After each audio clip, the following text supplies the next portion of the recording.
about all I can't do. There are many things I can do. I graduated on the Dean's List from college with my developmental service worker and pharmacology diplomas. I'm a loving aunt and godmother to 8. I sew my own clothes. I live independently. I participate in volunteer activities. I don't currently work anymore due to a chronic pain condition I have that is separate from subthalamic dysplasia. But I miss it. And I'm, I think, one of the only people that goes to where they used to work for a visit. Like, they're like my family. I used to work in a group home. So now to get to the sensory issues that affect kids and adults with septal-optic dysplasia and optic nerve hypoplasia.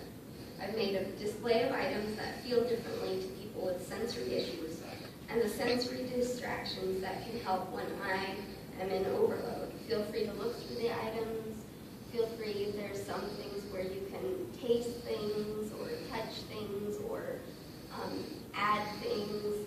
There's also Jell-O Play-Doh that everyone can take one. There's lemon, lime, raspberry, and grape at the end of the table, so feel free to take one. It's non-toxic. I wouldn't eat it, but you could, and it smells really good. If you notice your child being in a bad mood, take note of their clothing. Their sensory input that they are surrounded by might be affecting their mood. I need to tell a story, another story. My siblings made a fashion show to tell me, to show me how cool jeans were. I only wore like sweatpants until like grade 7, and they did this catwalk show, and they did that, and it's really embarrassing, but it's funny. My sister had on the jogging pants, and she pretended to fart, and she's like, "The smell is surrounding me," and then my brother had on jeans, and he pretended, and he's like, "It's contained." So I started wearing jeans, not that I fart. Ladies don't fart.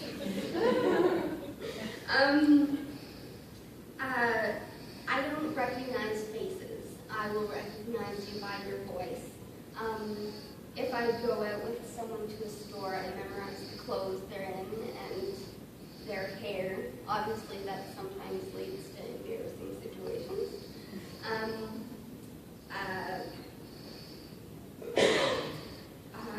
I have grown up with selective mutism, which is hard to believe because I talk too much now.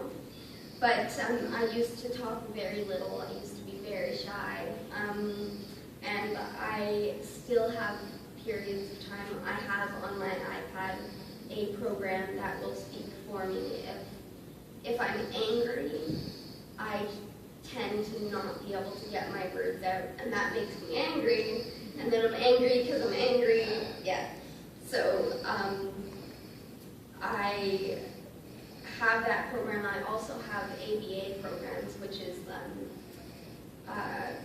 programs to teach your child to speak, and it has pictures and games, and you guys can check them out. I have a whole section in my iPad devoted to magic.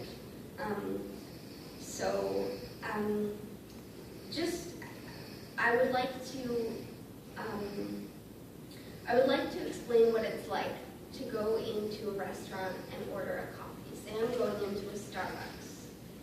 So I go to open the door. The door handle's sticky, so I can't open the door. I wait for someone else to open the door, and then I go in and kind of use my knee to keep the door open. So I'm in the store. I hear pens clicking, toes tapping, fingernails doing this, the latte machine, the blenders, everything. Everything is amped up. It's like wearing hearing aids, except it's just my hearing. And that's just hearing. Then there's smells. You can smell the different coffees, the chocolates, perfumes, body odor, If there's a baby, you might smell, spit up, all those smells that are barraging me. And then the sights, there's bright colors, there's lots of people in different colors. There's a lot of displays to look at. If there's any flashing lights, that's a big distraction. Touch is basically sometimes I don't want to touch things, and there are other times where I like to see what things feel like, and that can be embarrassing too. But sometimes I just allow myself the curiosity and allow myself to touch things because it's going to play in my head along with that loop. Don't fidget, smile, look at people, don't hum. It's all going through in my head, and you can hear the people behind you.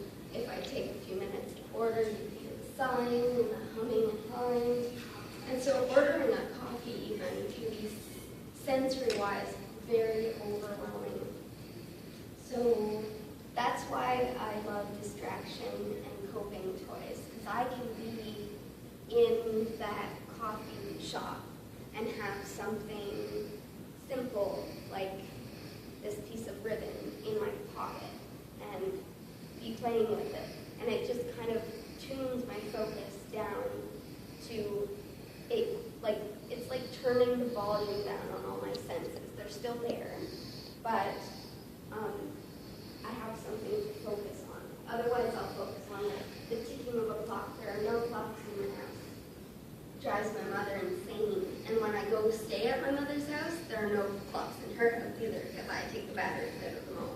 The ticking drives me insane.